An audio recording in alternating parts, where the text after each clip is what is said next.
नमस्कार, मैं डॉक्टर ईतू सिंह आपका अपने चैनल अर्थात में स्वागत करती हूँ। हम पढ़ रहे हैं डॉक्टर तुलसीराम की प्रसिद्ध आत्मकथा मुर्दहिया। अब तक हमने इसके 2 भाग अर्थात 2 अध्याय पढ़ लिए हैं। आज से हम तीसरा अध्याय पढ़ेंगे, अकाल में अंधविश्वास, जिसका शीर्षक है। हम 2 भाग में इस अध्याय को पढ़ेंगे। तो चलिए शुरू करते हैं। इसकी पूर्व की कथा के लिए आप पूर्व की वीडियो देख लें, जिसका लिंक डिस्क्रिप्शन बॉक्स में दे दिया गया है। अकाल में अंधविश्वास। जैसे तैसे अपरंपार भय और दहशत के बीच सन 57 बीता। गांव वाले कहते थे कि यह संख्या सताने वाली होने के कारण ही 57 कहलाती है, किंतु सन 58 भी 57 से भिन्न नहीं था। 9 ग्रहों के मेल से उत्पन्न अनिष्टकारी संभावना तथा मुड़कटवा, धोकरकसवा और लकड़सुंघवा बाबाओं का आतंक जारी रहा। किसी भी साधु या लंबी दाढ़ी वाले व्यक्ति को देखते ही लोग इधर उधर भागने लगते थे। सबसे बुरा हाल छोटे छोटे बच्चों का था। स्कूल जाने वाले बच्चे सबसे ज़्यादा डरते थे। मैं उस समय कक्षा 4 में पहुंच गया था। बहुत दिनों तक आसपास के गांव के बच्चों के साथ हम झुंड बनाकर स्कूल जाते थे।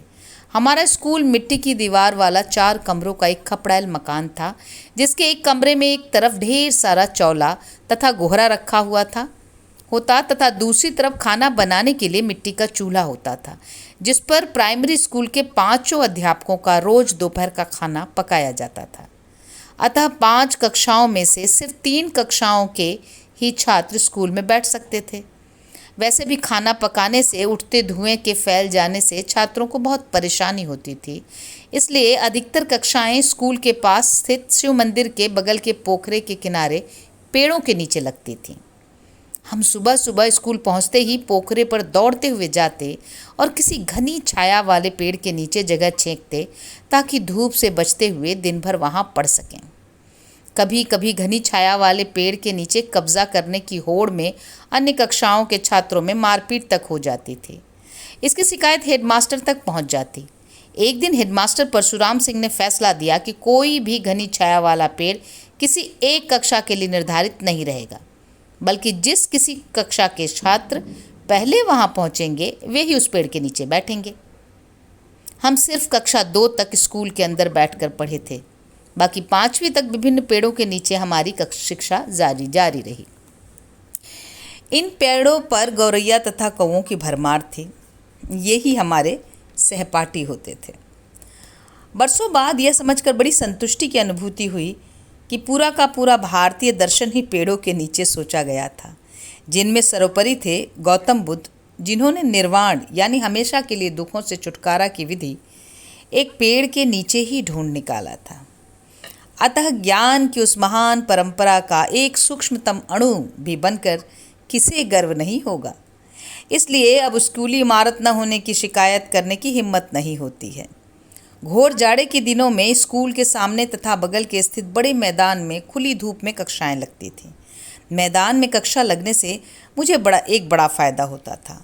मैं गणित के प्रश्नों को चिकनी जमीन पर खपड़े से लिखकर हल कर लेता था, फिर उसे छोटे छोटे अक्षरों में पटरी या कॉपी पर उतार लेता था।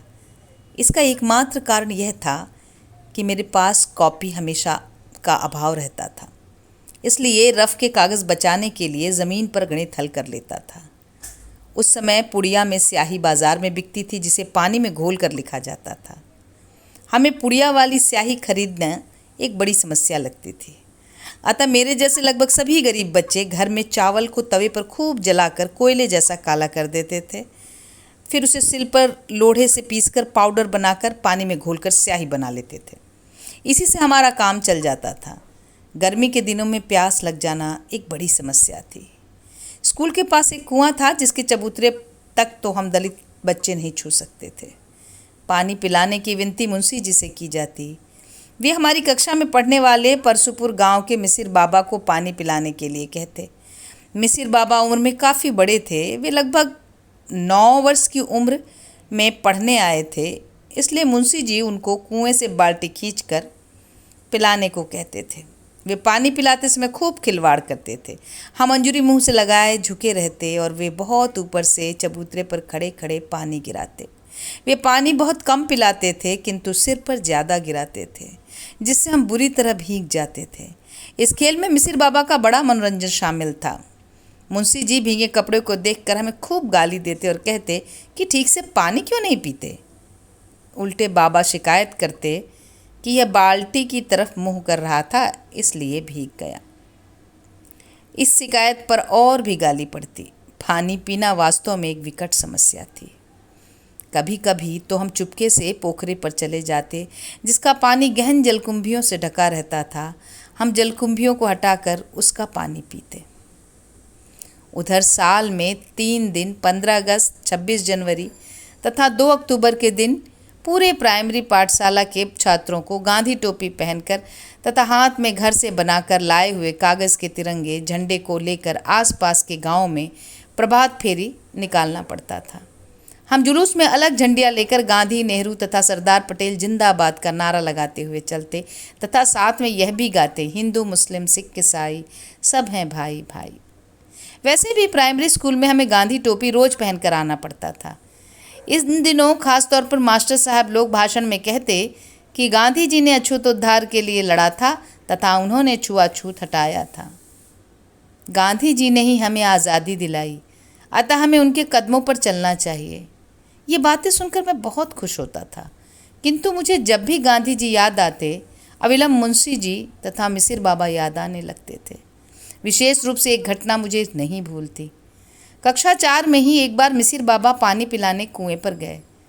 घिर्री पर डोल चढ़ाकर बाल्टी को कुएं में डाला। मैंने कुतूहलवश कुएं के चबूतरे को एक उंगली से क्षण भर के लिए छू दिया, किंतु मिसिर बाबा बाल्टी को कुएं में डुबाते हुए नीचे से कनखिया पीछे देख रहे थे और मुझे उंगली चबूतरे से लगाते हुए उन्होंने देख लिया। मेरे द्वारा इस महापात की क्रिया से उनका ब्राह्मणत्व इतना आहत हुआ कि वे उनके हाथ से डोर छूट गई और बाल्टी कुएं की तलहटी में जा पहुंची। मिसिर शोर मचाते हुए मुंशी जी के पास दौड़े और चिल्लाते रहे कि चमरा ने कुआं छू लिया। मैं बहुत डर गया था। उस दिन मुंशी जी दिन भर रुक रुक कर गालियाँ देते रहे। इसके बाद मैं कभी पानी पिलाने के लिए कहने की हिम्मत नहीं जुटा पाया। मिसिर एक विचित्र किस्म के आदमी थे। उनके पिताजी का बचपन में ही देहांत हो चुका था। उनकी एक बहन और 4 भाई थे। उनके चाचा सिंगापुर में कोई छोटी मोटी नौकरी करते थे, इसलिए सिंगापुर से इन सब के लिए वे अच्छे अच्छे कपड़े भेजा करते थे। मिसिर अक्सर एक सिंगापुरी चारखाने की जांघियाँ तथा अदबहियाँ पहनकर स्कूल आते थे। हमारे साथ पढ़ रही 3 लड़कियों में एक हनौता गांव की सतिया नुनियाइन थी, जो उम्र में उनकी ही तरह बड़ी थी। एक दिन सतिया के सामने वाली दूसरी कतार में बैठे मिसिर बेकाबू होकर जांघिया के नीचे अपना एक अंग विशेष बाहर कर दिए। सतिया जोर से चिल्ला उठी, मुंशी जी देखा ही हमें दिखावत हुए। इतना सुनते ही मुंशी जी ने उस दिन मिसिर की जबरदस्त पिटाई की। उन्होंने एक अरहर के डंडे से हमें बेतहाथा मारा। वे हाथ पैर जोड़ते रह गए। उस दिन चौथी कक्षा के सारे बच्चे बुरी तरह डर गए थे। उन दिनों सवर्णों में मृत्यु भोज के अवसर पर ब्राह्मणों को बुलाकर खिलाने का बड़ा प्रचलन था। मिसिर अक्सर मृत्यु भोज के लिए जाया करते थे और वे कक्षा में बड़े शान से बताते रहते थे कि जब भी मृत्यु भोज में निमंत्रण मिलता, वे 2 दिन पहले से घर में खाना बंद कर देते थे तथा दांत में एक लौंग दबा कर रहते थे। जब कभी निमंत्रण मिले काफ़ी दिन बीत जाते तो वे प्रायः कहते, कितना दिन हो गए, सर्वा कोनो नाम मरतो हो। 5वीं कक्षा में जाते जाते हर साल दशहरा के अवसर पर मंदिर के पास लगने वाले मेले में खेली जाने वाली रामलीला में मिसिर बाबा को सीता जी की भूमिका के लिए चुन लिया गया। स्कूल के मास्टर जी लोग ही मंदिर के बाबा हरिहर दास के सहयोग से रामलीला करवाते थे। सीता जी के वेश में साड़ी पहने मिसिर बाबा एकदम युवती कन्या जैसे दिखाई देते थे। तमाम दलित लड़कों को रावण की सेना में विभिन्न राक्षसों की भूमिका दी जाती थी। हम राक्षस बने रामलीला में रोज मरते रहते थे।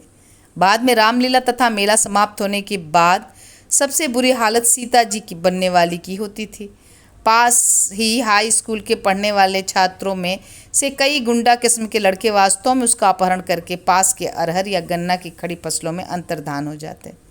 असली सीता जी तो सिर्फ एक बार अपहृत हुई थी, किंतु यह रामलीला वाली सीता अनेक बार अपहृत हुई। बाद में मिसिर जी को समय समय पर अपहृत होने में बड़ी ख्याति मिली, किंतु किसी जटायु से इसकी शिकायत उन्होंने कभी नहीं की। उन दिनों प्राइमरी स्कूल में पढ़ते समय सिरगुदवा बाबा का बड़ा आतंक था। कई बार स्कूल में अफवाह उड़ गई कि सिरगुदवा बाबा आने वाले हैं। इतना सुनते ही सैकड़ों बच्चे स्कूल से भागकर दूर दूर फैले गन्ने के खेतों में जाकर दिन भर के लिए छिप जाते। शाम होने पर सभी डरते हुए घर जाते। कई बार मैं भी गन्ने के खेतों में छिपा रहा। वास्तव में यह सिरगुदवा बाबा कोई और नहीं बल्कि स्कूलों में सरकार द्वारा भेजे गए चेचक का टीका लगाने वाले कंपाउंडर होते थे, जिन्हें मेरे पिताजी कंपोटर बाबू कहते थे। ये टीके जबरन छात्रों को लगवाए जाते। इन टीकों के लगाने का तरीका बड़ा दुखदाई होता। बाहों के ऊपरी हिस्से पर त्रिकोण में 3 बड़े बड़े छेद होकर उभर आते थे और जिंदगी भर के लिए बड़े बड़े दाग पड़ जाते। जिन्हें ये टीके लगाए जाते वे कई दिन तक बुखार से भी पीड़ित रहते। अतः इन टीका लगाने वालों से सभी लोग भयाक्रांत रहते। लोग इन टीका लगाने वालों को सिरगुदवा बाबा कहते थे। आज़ादी के बाद स्कूली छात्रों के बीच श्रमदान एक आवश्यक क्रिया होती थी, जिसके तहत हम स्कूल पहुंचते ही पूरे स्कूल की सफाई करते। सभी बच्चे अपनी कमीज़ या कुर्ते से झाड़ू लगाते। स्कूल के करीब 1 किलोमीटर दूर बावली थी, जिसमें चिकनी मिट्टी पाई जाती थी। दीपावली आने से पहले हर साल वहाँ से हम सभी गीली मिट्टी अपने कपड़ों में बांध कर लाते और स्कूल की पुताई करते। श्रमदान करने से जमींदारों के बच्चे बहुत घबराते थे, किंतु दलित बच्चे इसमें सबसे आगे होते थे। गैर दलित बच्चों के लिए एक श्रमदान था। स्कूल के 5 अध्यापकों को बारी बारी से कुएं से पानी निकालकर दोपहर के समय नहलाना तथा उनकी धोती कचार कर दोनों तरफ से धोती का एक एक खूंट पकड़कर मैदान में दौड़ते हुए सुखाना। एक धोती को 2 बच्चे पकड़कर दौड़ते, तब तक दौड़ते रहते जब तक कि वह सूख न जाए। छुआछूत के चलते यह काम दलित बच्चों से नहीं लिया जाता था। दोपहर के समय रोज 1 घंटे का लेजर होता था, जिसके दौरान बच्चे अपने घर से लाई गई खाद्य सामग्री को खाते। गरीबी के चलते दलित बच्चे प्रायः 2 मुट्ठी दाना लाते थे, जिसे वे छिपा छिपा कर खाते थे। मेरी तरह कुछ बच्चे लाटा लाते थे, जो जौ और सत्तू में महुए के फूल, जिसे गोदा कहते थे, को सुखाकर थोड़ा गुड़ डालकर सान लिया जाता था। इसे लाटा कहते थे। महुए का फूल कटजमुनिया की तरह गोल तथा बड़ी गुड़िया की तरह एकदम सफ़ेद होता था, जो गर्मी के दिनों में सुबह सुबह हज़ारों की संख्या में पेड़ों के नीचे बिछ जाता था, जिसे दलित बटोर कर घर लाते और धूप में सुखाकर गगरी में रख देते थे। यह खाने में बड़ा ही मादक और मीठा होता था। महुआ ही एक ऐसा पेड़ होता है जिसका फूल ही फल की तरह होता है। इसी से देशी शराब बनाई जाती थी, किंतु लाटा खाना एक तरह से दरिद्रता का प्रतीक था। इसीलिए मैं अक्सर लाटा अंगोछे में बांधे स्कूल के पास वाले नाले के किनारे एकांत में चला जाता, जहां अनेक कब्रें थीं। वहीं एक खेत की मेड़ पर बैठकर लाटा खाने के बाद नाले का 2-4 घूंट पानी पीकर स्कूल आ जाता था। लाटा आदि खाने के बाद लेजर के दौरान प्रायः रोज हम बच्चों के लिए एक खास मनोरंजन का केंद्र था स्कूल से करीब 50 गज की दूरी पर स्थित 2 पक्के कमरों वाली एक वैदिक संस्कृत पाठशाला। इस पाठशाला में 2 पंडित अध्यापक थे तथा करीब 20 बड़े बड़े छात्र। ये सभी आधी धोती पहने और आधी ओढ़े बिना किसी अन्य वस्त्र से सिर मुड़ाए, किंतु गाय की पूंछ के बराबर चुरकी रखे, ललाट पर त्रिपुंड टीका लगाए साक्षात पाणिनि के अग्रज लगते थे। वे दिन भर विभिन्न संस्कृत के सूत्रों को रटते रहते थे। इनकी रटंत विद्या में खट चटत पटत जैसी शब्दावली बार बार सुनाई देती थी। हम प्राइमरी स्कूल के बच्चे उनके इन सूत्रों को तोड़ मरोड़ कर अपना एक नया सूत्र बना लिए थे, जो इस प्रकार था: खट चटत पटत अगड़म बगड़म स्वाहा। हम कई बच्चे एक साथ संस्कृत पाठशाला की पिछली दीवार के जंगले के पास जाकर उपरोक्त सूत्र को जोर जोर से दोहराते, जिसे सुनकर अंदर बैठे पंडित छात्र अपना रटना बंद करके गालियाँ देते हुए हमें दूर दूर तक दौड़ाकर खदेड़ते थे, किंतु वे शीघ्र ही थक कर चूर हो जाते, इसलिए वापस आ जाते। हमें उक्त सूत्र द्वारा उन्हें चिढ़ाने में बहुत मज़ा आता। कभी कभी ये पंडित स्कूल में आकर अध्यापकों से शिकायत करते। अध्यापकों के डांटने पर 2-4 दिन तक हम नहीं जाते, किंतु पुनः सब कुछ शुरू हो जाता। इस संदर्भ में एक रोचक बात यह होती थी कि जब भी हम उस जंगले के पास उक्त चिढ़ाने वाले सूत्र को दोहराते, पाठशाला के अंदर बैठे सारे पंडित सबसे पहले चिल्लाते हुए यह बोलते, अशुद्धम वर्तते, अशुद्धम वर्तते। इसके बाद वे गालियां देकर हमें खदेड़ते थे। सभी बच्चे शुरू शुरू में अशुद्धम वर्तते का अर्थ नहीं समझते थे, किंतु एक दिन हाई स्कूल के संस्कृत अध्यापक चंद्रशेखर पांडे से कुछ बच्चों ने प्रणाम पंडित जी कहते हुए अशुद्धतम वर्तते का अर्थ पूछा। उन्होंने बताया कि अशुद्धम वर्तते का मतलब गलत है। ये बच्चे सारे बच्चों को लेजर के समय अशुद्धम वर्तते का असली अर्थ बता दिए। इतना जानने के बाद सभी बच्चे पुराने सूत्र को छोड़कर उसी जंगले के पास खड़े होकर रटंत विद्या के में व्यस्त पंडितों को चिढ़ाने के लिए अशुद्धम अशुद्धम वर्तते की रट लगाने लगे। इस नए सूत्र को सुनकर सारे पंडित क्रोध से पीड़ित होकर अंधाधुंध गालियां देते हुए दूर तक खदेड़ने लगे।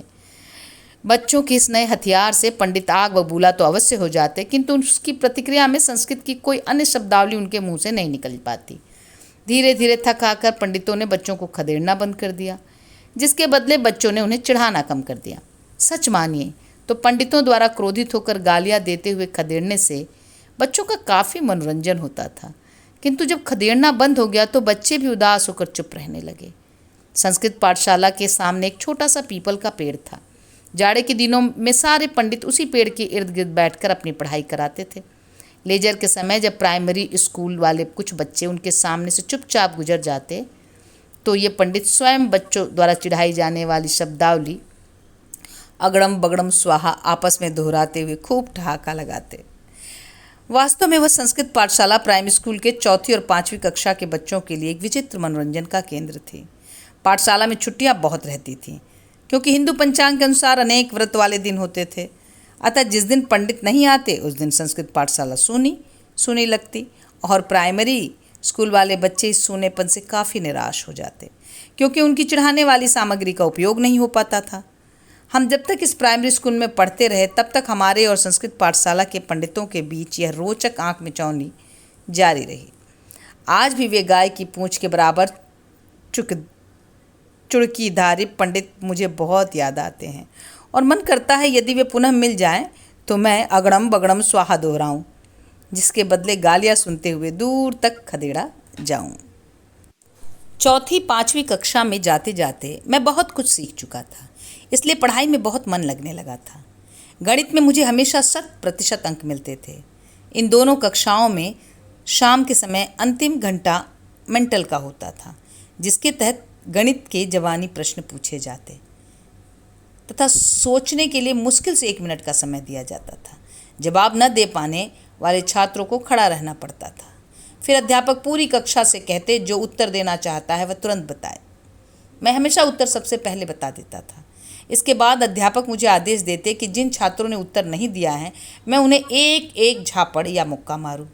मैं अक्सर रोज ही इस प्रक्रिया में अनेक छात्रों की पिटाई कर देता, जिसके कारण छात्र, खासकर सवर्ण जातियों के बच्चे, मुझसे बहुत घृणा करने लगे थे, जिसका प्रमुख कारण था मेरा अछूत होना तथा ऊपर से चेचक वाला चेहरा तथा एक आंख का खराब होना।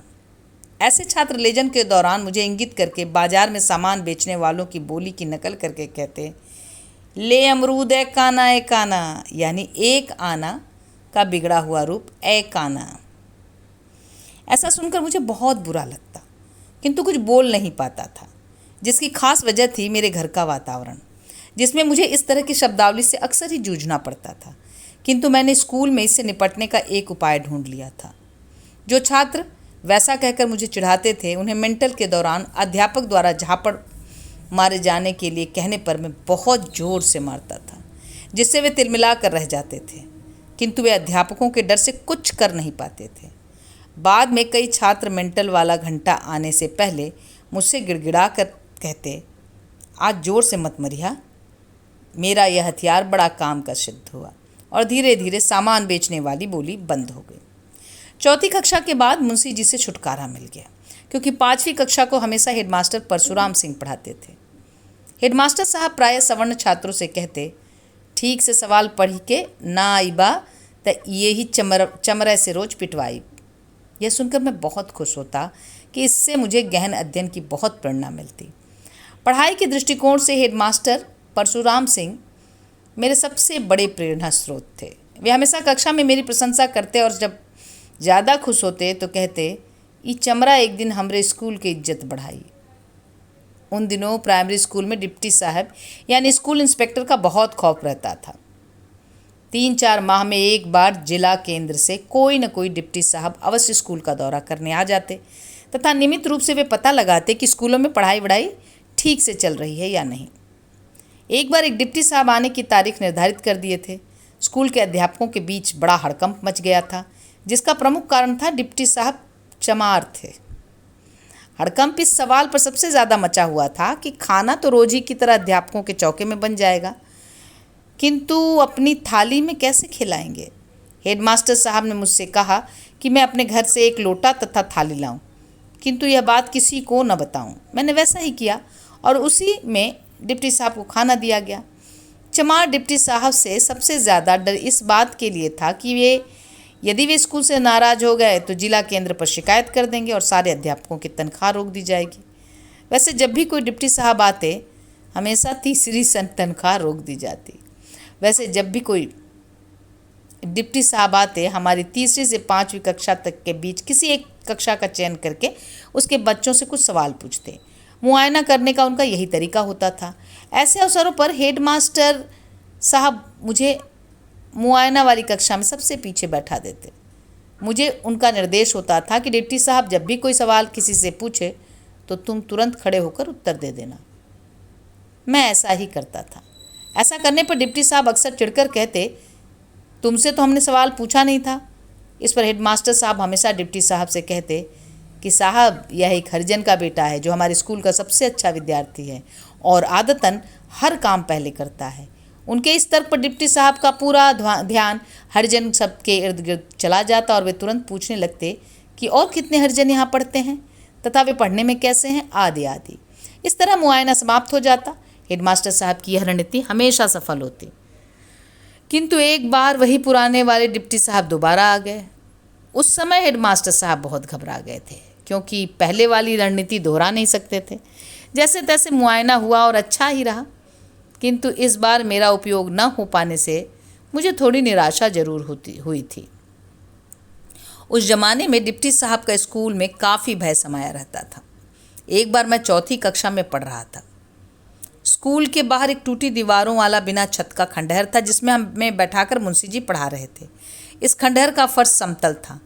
मुंशी जी आदतन हमेशा हुक्का पीते रहते थे, तब बच्चों से आग जलवाकर अपनी तंबाकू वाली बड़ी सी चीलम भरवाते रहते थे। उस खंडहर के बगल में कई बीघा खेतों में बड़ी बड़ी अरहर की फसल खड़ी थी। हुक्का पीते हुए मुंशी जी ने अचानक देखा कि 1 बीघा दूरी पर एक आदमी धोती कुर्ता पहने किंतु सिर पर हैट लगाए स्कूल की तरफ चला आ रहा है। मुंशी जी ने हैटदारी होने का मतलब यह निकाला कि डिप्टी साहब बिना सूचना दिए स्कूल का मुआयना करने आ रहे हैं, क्योंकि उस समय डिप्टी साहब हमेशा हैट पहन कर आते थे। वास्तव में हैट अफसर होने का बड़ा प्रतीक था, क्योंकि अभी कुछ ही वर्ष पूर्व हैटधारी अंग्रेज भारत छोड़कर वापस इंग्लैंड गए थे, किंतु अपनी विरासत पढ़े लिखे भारतीयों के लिए बरकरार रखी थी। अतः उस धोती कुर्ते वाले हैटधारी को मुंशी जी ने डिप्टी साहब समझकर डर के मारे आग जलती हुई चीलम समेत हुक्के को अरहर की खड़ी फसलों के बीच फेंक दिया। उस खेत में अरहर की सूखी पत्तियां बड़ी मात्रा में गहनता से साथ फैली हुई थी। कुछ ही पलों में चीलम की आग से सूखी पत्तियां जलने लगी और उसकी लपटें बड़ी तेजी से फैलने लगी। कुछ पल तक तो कुछ भी समझ में नहीं आ रहा था कि क्या किया जाए। उधर डिप्टी साहब के डर से जोर जोर से बोलकर मुंशी जी किताब पढ़ाने लगे। इसी बीच हैटधारी व्यक्ति स्कूल के पास से गुजरने वाली पगडंडी से होता हुआ आगे निकल गया।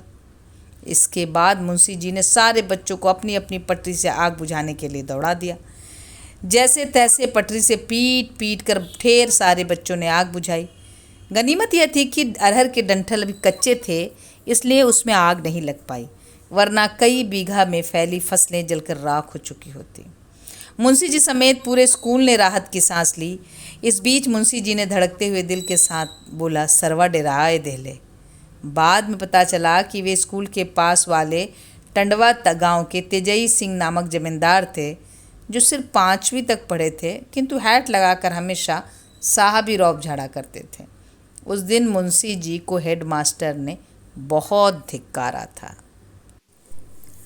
डिप्टी साहब की कड़ी में एक दिन जब मैं 5वीं कक्षा में पढ़ रहा था, अचानक असली डिप्टी साहब स्कूल का मुआयना करने आ गए। उस दिन हेडमास्टर परशुराम सिंह 5वीं कक्षा के सारे विद्यार्थियों को अपने गांव जिगरसंडी ले गए थे, जहां उनसे कई गाड़ी गन्ना छिलवाया गया था। कारण यह था कि हेडमास्टर साहब इस क्षेत्र के सबसे बड़े जमींदार थे, जिनके घर 22 जोड़ी बैलों की खेती होती थी। जाड़े के दिनों में उनका गन्ना चिरैया कोट थाना स्थित चीनी मिल में बैलगाड़ियों पर लद कर जाता था। अतः एक दिन जल्दी जल्दी गन्ना छीलकर गाड़ियों में लादने के लिए वे छात्रों को अपने गांव ले गए। गनीमत यह थी कि 1ली से 4थी कक्षा के छात्र तथा अध्यापक स्कूल में ही थे। उस दिन डिप्टी साहब ने हेडमास्टर साहब के बारे में पूछा तो अन्य अध्यापकों ने बता दिया कि वे 5वीं कक्षा के विद्यार्थियों को लेकर पास वाले गाँव में श्रमदान के लिए गए हैं। स्मरण रहे कि आज़ादी के पहले दशक में स्कूलों में श्रमदान का प्रचलन था, जिसके तहत बच्चों को आसपास के गांव में श्रमदान करना पड़ता था। डिप्टी साहब हेडमास्टर तथा छात्रों के आने का इंतज़ार करने लगे। काफ़ी देर बाद दोपहर के बाद हम लोग स्कूल वापस आए। डिप्टी साहब स्कूल के बाहर ही बैठकर हमें आते हुए देख रहे थे। पास आने पर अचानक हेडमास्टर साहब से बिना कुछ पूछे कुछ छात्रों से ही पूछ लिया कि कौन सा श्रमदान करके आ रहे हैं। छात्रों ने बिना सोचे समझे सही सही बता दिया। गन्ना छिलने की बात सुनकर डिप्टी साहब आग बबूला हो गए और वापस जाने लगे। उस दिन हेडमास्टर साहब बहुत गिड़गिड़ाए थे तथा बड़ी मुश्किल से डिप्टी साहब को मनाकर स्कूल में वापस ले आए थे। बाद में बच्चों के बीच अफवाह उड़ी थी कि हेडमास्टर साहब ने डिप्टी साहब को 1 महीने की तनख्वाह घूस में देकर मनाया था। इस घटना के बाद फिर दोबारा गन्ना छिलने वाला श्रमदान नहीं हुआ। उधर वापस गांव में देखा जाए तो सन 58-59 लगभग 57 का ही अग्रसारित रूप था। इस अवधि में हमारे पूरे क्षेत्र में भयंकर सूखा पड़ गया तथा दोनों वर्ष बहुत कम बारिश हुई थी। चारों तरफ हाहाकार मचा हुआ था। उचित सिंचाई के साधनों की निहायत कमी के कारण अधिकतर फसलें सूख गई थीं। अतः 1957 में 9 ग्रहों के मिलने से होने वाले अनिष्ट की अफवाहों का साकार रूप सूखे से उत्पन्न स्थिति में लोगों को साफ तौर पर दिखाई देने लगा था। इसलिए अंधविश्वासों का हद से ज़्यादा बोलबाला हो गया। खाद्यान्नों की कमी के कारण लोग भूखमरी के शिकार होने लगे थे। अनेक गांव में विशेष रूप से दलित परिवार के लोग रात में अक्सर फाका करने लगे थे। हमारे घर वालों को की भी यही स्थिति थी। हमारी दादी हुक्का पीने की बड़ी शौकीन थी, इसलिए एक बोरसी में हमेशा कड़े की तरह आग सुरक्षित रखती थी। दलित बस्ती की अनेक औरतें चूल्हा जलाने के लिए रोज़ दादी से आग मांग कर ले जाती थीं। उस समय अनेक घरों में फाका के कारण चूल्हे नहीं जलते थे, इसलिए दादी से कोई अब आग मांगने नहीं आता तो वह बड़ी दुखित होकर कहती थी कि लगता है उसके घर खाना नहीं पकेगा। दादी की सूक्ति में अत्यंत करुणा का भाव छिपा रहता था, किंतु जिस दिन स्वयं हमारे घर में चूल्हा नहीं जलता उसके बारे में वह कोई प्रतिक्रिया नहीं देती थी। दादी की इस चुप्पी के बारे में जब आज मैं सोचता हूँ तो लगता है कि उसके अंदर कितनी भारी पीड़ा सुलगती रही होगी। उस अकाल के दौरान सबसे सस्ती वस्तु चीनी मिल से निकला हुआ चोटा होता था। अधिकतर दलित बाजार से चोटा लाकर सुबह और दोपहर को उसका रस घोलकर पीते थे तथा उसके साथ मटर की दाल पानी में भिगोकर 1-2 मुट्ठी खा लेते थे। रात के समय यदि उपलब्ध हुआ तो आटे की मोटी लिट्टी बनाकर नमक प्याज से गुजारा करते थे। चोटा लगातार पीते रहने की से विशेष रूप से बच्चों को अक्सर पेचिश की बीमारी हो जाती थी। ऐसा होने पर दादी प्रायः गांव की औरतों को कहती थी कि वे अमरूद या अमलताश की पत्ती पीसकर छानने के बाद उसका रस पेचिश पीड़ित बच्चों को पिलावें। इस रस से पेट हमेशा ठीक हो जाता था। गांव के आसपास के छोटे मोटे जल स्रोतों के सूख जाने के कारण दलित बच्चे अक्सर बहुत कम नहा पाते थे, इसलिए खुजली की बीमारी बड़ी तेजी से फैल जाती थी। दादी खुजली ठीक करने के लिए भंगरैया नामक पौधे की पत्तियां पीसकर उस पर छोपने के लिए कहती थी, जिससे खुजली ठीक हो जाती थी। फोड़े फुंसी के ऊपर वह अखोल के पत्ते का पर मदार के दूध को पोतकर चिपकवा देती थी, जिससे उसका इलाज हो जाता था। इस प्रकार के अनेक नुस्खों से उस अकाल में दादी अनेक लोगों का मुफ्त में इलाज कर देती थी। सबसे मज़ेदार बात तो यह थी कि दीपावली का त्यौहार आने पर मेरी माँ परंपरा के अनुसार अनाज पछोरने वाले सूप को एक लकड़ी से भद भद पीटते हुए रात की अंतिम घड़ी में घर से के एक एक कोने में जाती और जोर जोर से अर्ध गायन शैली में सूप पिटो दरिद्र खेदों का जाप भी करती रहती। गांव की अन्य महिलाएं भी ऐसा करती थी, किंतु कोई घर से दरिद्रता भगा पाने में कभी सफल नहीं हुई। उस अकाल में भी खूब सूप पीटे गए, किंतु हर घर के कोने कोने में वही समाई हुई थी। ऐसा लगता था कि मानो धरती की सतह से पानी कहीं उड़ गया था, किंतु हर बड़े छोटे भूखे की आंखों में तो एक एक समंदर हिलोरे ले रहा था। गांव के जमींदारों के पास अन्न के भंडार हमेशा होते थे। वे कई मन अनाज अलग से रखते थे, जिसे बेंगही कहते थे। बेंगही का मतलब था खेत में बोने के लिए बीज। वे हर साल दलितों को हर फसल के बोने के लिए सवैया पर बेंगही देते थे। सवैया का मतलब था कि यदि एक सेर बेंगही दिया गया तो फसल कटने पर 1.25 सेर अनाज लौटाना पड़ेगा। यह बेंगही सारे दलित हरवाही के बदले उन्हें जमींदारों द्वारा दिए गए छोटे छोटे खेतों के टुकड़े में बोने के लिए लाते थे। किंतु उस अकाल में पेट भरने के उद्देश्य से जब उनसे बेंगही मांगी जाती तो वे डेढ़िया पर देने को तैयार होते। डेढ़िया का मतलब था 1 सेर के बदले 1.5 सेर वापस करना। उस भुखमरी के दौर में यह अमानवीय डेढ़िया की मुनाफाखोरी बड़ी दुखदायी सिद्ध होती थी। अधिकतर दलित डेढ़िया न चुका पाने के भय से बहुत कम बेंगही उधार ले पाते थे। ऐसी बेंगही न चुका पाने पर दिन भर जमींदारों के खेत में बनी के बदले कई दिन तक मुफ्त में काम करना पड़ता था। बनी का मतलब होता था दिन भर काम के बदले 1 सेर अनाज की मजदूरी। उन दिनों किलो या ग्राम का प्रचलन नहीं था, अतः सारी तौल सेर तथा छटाक में होती थी। 1 सेर का बटखरा एक टूटा हुआ पत्थर का टुकड़ा होता था, जो सरकारी सेर से बहुत छोटा होता था। हमारे गांव में के ब्राह्मण तो ईंट तोड़कर अपना सेर चलाते थे, जो असली सेर से लगभग 1/4 कम होता था। वे बनी इसी ईंट से तौलकर, वह भी सबसे खराब अनाज दलितों को देते थे, किंतु बेंगही वापस असली सेर से तौलते थे। अतः बेंगही तथा कम तौली हुई बनी का मिलना भी दूभर हो जाता था। डेढ़िया बेंगही का चक्रविधि भुगतान और ईंट वाली तौल से चुकाई जाने वाली बनी आदि को लेकर दलितों तथा ब्राह्मणों के बीच अक्सर बड़ी तनातनी हो जाती थी। प्रायः हर साल दलित कुछ दिनों के लिए हड़ताल कर देते थे। हड़ताल के दौरान कभी कभी लाठी डंडे तक चल जाते थे। जब भी लाठी डंडे चलने की नौबत आती, गांव के सारे दलित पंचायत के लिए हमारे घर चौधरी चाचा के यहाँ आते। उसी कुएं के चबूतरे पर पंचायत होती और चौधरी चाचा सबकी राय से कूर बांध देते थे। कूर बांधने का मतलब था किसी निर्धारित समय तथा स्थान पर जमीन पर खपड़े से एक खूब लंबी रेखा खींच देना। उस रेखा के दोनों तरफ काफ़ी दूर पर दोनों परस्पर विरोधी पक्ष खड़े होते। रेखा के इस पार खड़े दलित उस पार खड़े ब्राह्मणों को चुनौती देते कि यदि हिम्मत हो तो रेखा पार करके दिखावें। यदि ब्राह्मण रेखा पार कर लेते तो तुरंत दलितों से लड़ाई शुरू हो जाती। ब्राह्मण हमेशा भाले और बल्लम से लैस रहते थे, किंतु दलित सिर्फ लाठियां रखते। ऐसी कूर बधी लड़ाइयों में दलित महिलाओं की वीरता देखते ही बनती थी। ये सारी महिलाएं मरे हुए बैलों तथा गायों की बड़ी बड़ी तलवार नुमा पसलियां अपने घरों में अवश्य हथियार के रूप में रखती थीं। कुछ दलित औरतें गांव के पास वाले गड्ढियों में फेंकी हुई बियाना कमाने वाली हाड़ियों को उठा लाती थीं। गांव की ब्राह्मणियों को जब बच्चे पैदा होते तो ये दलित महिलाएं उन्हें पैदा करवाकर उनकी नाल खेरी काट कर एक हंडिया में भरकर गड्ढे में फेंक देती थी तथा 12 दिनों तक जच्चा बच्चा दोनों की वे लगातार मालिश आदि करती थी। यहाँ तक कि उनके मलमूत्र भी वे हंडिया में भरकर फेंकती थी। इन्हीं सारी क्रियाओं को बियाना कमाना कहते थे। हमारे घर में चौधरानी चाची बियाना कमाने में सिद्धहस्त थीं तथा गांव के अधिकतर बच्चों को वही पैदा करवाती थी। कूर की लड़ाई के दौरान जब दलित महिलाएं इन हड़ियाँ तक गाय बैलों की पसलियों को लेकर ब्राह्मणों को मारने के लिए दौड़ती तो वे जान बचाकर भाला बल्लम फेंककर बड़ी तेजी से पीछे भागने लगते, क्योंकि बियाना की हाड़ियों और मरे हुए बैलों तथा गायों की पसलियों से छू जाना वे महापाप समझते थे। ये औरतें कुछ हाड़ियों तथा पसलियों को जोर लगाकर दूर फेंकती, जिससे ब्राह्मण अत्यंत भयभीत हो जाते। इस प्रक्रिया में हमेशा दलितों की जीत होती थी। कूर बधी लड़ाइयों की परंपरा दलितों के बीच संभवतः महाभारत के कुरुक्षेत्र में संपन्न कौरव पांडव युद्ध से आई थी।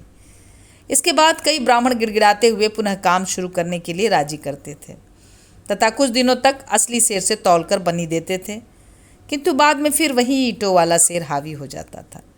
फसल कटाई के दौरान सेर भर अनाज बनी में देने का प्रचलन नहीं था, बल्कि 20 केड़ा फसल पर 1 केड़ा बनी के रूप में मिलता था। केड़ा का मतलब है दोनों बाहों के बीच जितनी फसल अट जाती थी उसे 1 केड़ा कहते थे। अतः फसल काटते समय दलित केड़ा बना बनाकर खेत में रखते जाते थे तथा पूरे खेत की कटाई के बाद सारे केड़ों को गिनकर बनी वाले केड़े 20 पर 1 के हिसाब से निर्धारित होते थे। इन केड़ों में से 1 या 2 केड़े दलित अपनी मर्जी से चुनते थे तथा बाकी ब्राह्मण मालिकों की मर्जी से। जिस केड़े को दलित अपनी मर्जी से लेते उसमें रखी जाने वाली खूब दानेदार फसलों को दबा दबा कर रखते थे। अधिकतर दलितों को ठीक से गिनती नहीं आती थी, इसलिए ब्राह्मण केड़ा गिनने में चालाकी कर जाते थे। किंतु दूसरी कक्षा के बाद मेरे घर वालों के लिए केड़ा गिनने में मेरी गणित हमेशा काम आती रही। गांव के कुछ अन्य दलित भी मुझे केड़ा गिनने के लिए ले जाते थे, किंतु उस अकाल के दौरान बहुत कम फसलें हुईं, इसलिए बनी के केड़े भी कम ही मिले। इन अकाल के दिनों में दलितों को बहुत ज़्यादा श्रम करना पड़ता था, किंतु कमाई बहुत कम हो पाती थी। विशेष रूप से ज़मींदारों के खेतों की सिंचाई के लिए बहुत मेहनत करनी पड़ती थी। दलितों को ज़मींदारों द्वारा काम पर बुलाने के लिए एक विचित्र परंपरा थी। हर रोज़ रात के पिछले पहर में जब भी विभिन्न गांवों में पालतू मुर्गे जोर जोर से कुकड़कू की आवाज़ निकालते हुए बोलते थे, सारे ज़मींदार अपने अपने घरों के बाहर खड़े होकर हरवाहों के नाम ले लेकर जोर जोर से बुलाने लगते। हर दलित हरवाहा अपने मालिक की आवाज़ सुनकर जोर से चिल्लाकर उत्तर देता, आवत हई मालिक।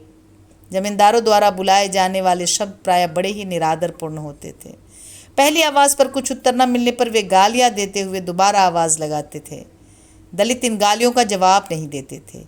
इस प्रकार प्रतिदिन सूर्योदय के से 1-2 घंटे पहले ही मुर्गा के बांग पर दलित काम पर चले जाते थे और शाम तक श्रम करते रहते थे। अत्यधिक काम के बाद थक कर अधपेट खाकर रात में सोए हुए दलित मुर्गे की आवाज़ के बाद बिना नींद पूरी हुए मजबूरी में जागने पर प्रतिदिन दुखित होकर उन मुर्गों को गालियाँ देते थे। अतः वे जमींदारों का सारा गुस्सा मुर्गों पर ही उतार कर संतुष्ट हो जाते थे। इस संदर्भ में राजस्थान के ग्रामीण दीवारों पर रंगी गई एक लोक कला दृश्य पटल पर उभर कर सामने आती है, जिसके अनुसार मुर्गे की बांग पर प्रेमी प्रेमिका को छोड़कर अपने घर चला जाता है और प्रेमिका गुस्से में लाल होकर मुर्गे पर तीर से निशाना साध लेती है। इतना ही नहीं, हल जोतते समय अनेक दलित बैलों को खूब गालियाँ सुनाते थे। ये गालियाँ बैलों के गोसैया यानी मालिक की बहन बेटी की ऐसी की तैसी कर देने वाली होती थी। युवा हरवाहे ऐसी गालियाँ कुछ ज़्यादा ही देते थे, किंतु पुराने लोग शांत रहते थे। मेरे पिताजी बहुत शांत प्रकृति के थे, अतः वे कभी भी ऐसा नहीं करते थे। उनके परोपकारी स्वभाव का प्रतीक उनकी एक आदत मुझे आज भी प्रेरणा देती रहती है। वे जब भी कहीं जाते हमेशा रास्ते में पड़े कंकड़ पत्थर तथा कांटे आदि को उठाकर दूर फेंकते जाते, ताकि उनसे कोई घायल न होने पाए। उनकी इस करतूत का अनुसरण करते हुए मुझे आज भी बहुत संतुष्टि मिलती है। जहाँ तक उस अकाल में सिंचाई का सवाल है, वो बहुत मेहनत का काम था। सिंचाई बड़े ही आदिम तरीके से होती थी, जैसे दोन चलाना, उड़ीचा चलाना, ढेकुल चलाना, पूर नादना तथा घर्रा खींचना। इन कामों में हरवाहे का पूरा परिवार शामिल हो जाता। टीन से बनी लंबी नालीनुमा आकृति के बीच से थोड़ी टेढ़ी होती थी, उसे दोन कहते थे। किसी जल स्रोत के किनारे लगभग 10 फीट लंबे बांस 3 बांसों के ऊपरी छोर को त्रिभुज आकार में रस्से बंधवा कर गहुआ बनाकर 3 कोनों में खड़ा कर दिया जाता था। उसके ऊपर से एक लंबा बांस ढीला करके बांध दिया जाता था। बांस का अगला हिस्सा पानी के किनारे रखी दोन से एक 5 फीट मोटी लंबी रस्सी से बंधा रहता था। बांस के पिछले हिस्से में एक टोकरी ईंट पत्थर से भरकर रख दी जाती थी। इस तरह दोन का संतुलन कायम हो जाता था। 2 आदमी रस्सी पकड़कर दोन को पानी में डुबाकर भरते, फिर उसे ऊपर की तरफ ठेलते। इस प्रक्रिया में बांस के पीछे बंधी ईंट पत्थरों वाली टोकरी नीचे की तरफ जाती और इस संतुलन के द्वारा दोन का पानी जमीन पर बनी नाली में गिरता रहता। इसे ही दोन चलाना कहते थे। अतः दोन का पानी जमीन पर बिना बनी नालियों में गिरता रहता।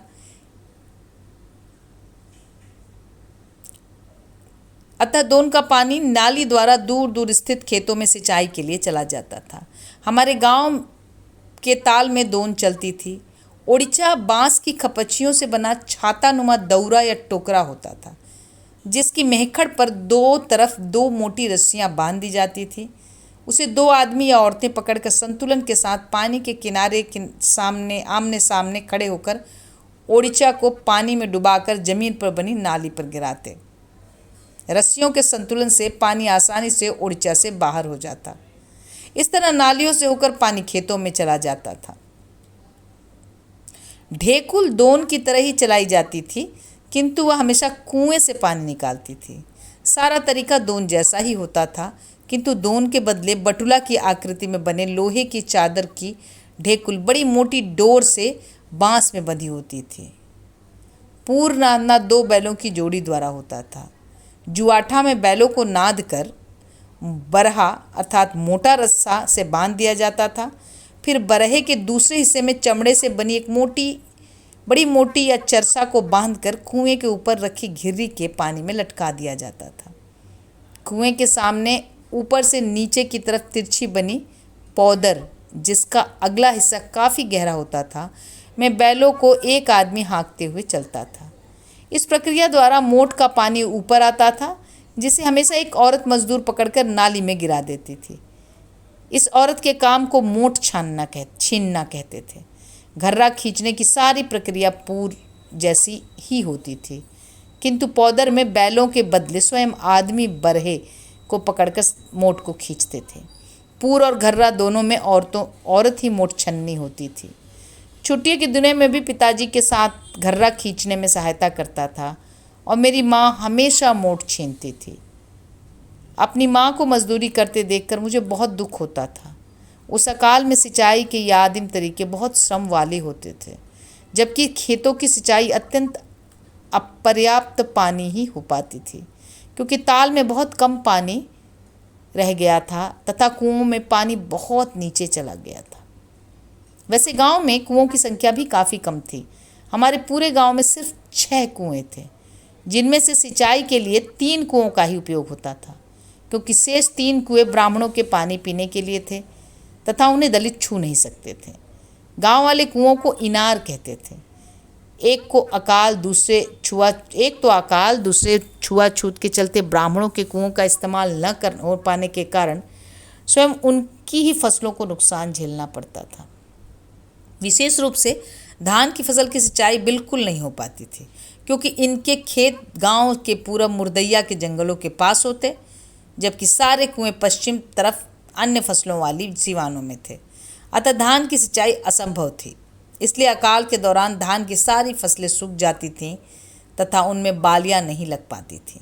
सूखने के बाद मुश्किल से उनके तने 7-8 इंच का होकर मुरझा जाते थे। इन मुरझाए हुए तनों को कूसी कहा जाता था।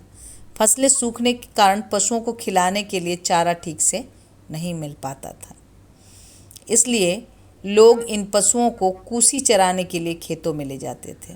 मैं भी कूसी चराने जाया करता था। पानी की कमी के कारण धान के खेत, जिन्हें कियारा कहा जाता, कि ज़मीन फटकर चारों तरफ विभिन्न प्रकार की दरारों में बदल जाती थी। कियारों की इन फटी दरारों से अनेक जगहों पर तरह तरह की प्राकृतिक कलाकृतियाँ बन जाती थी। सारे खेत रेखा गणित के नमूने लगते थे। कई दरारों में तो चिड़ियों की चोंच, ऊँट की गर्दन समेत मुंह तथा हाथी के सूंड नजर आते थे। उस अकाल का यह अनोखा सौंदर्य था, जिसमें मानव की भूखमरी और असीम पीड़ा का साम्राज्य था।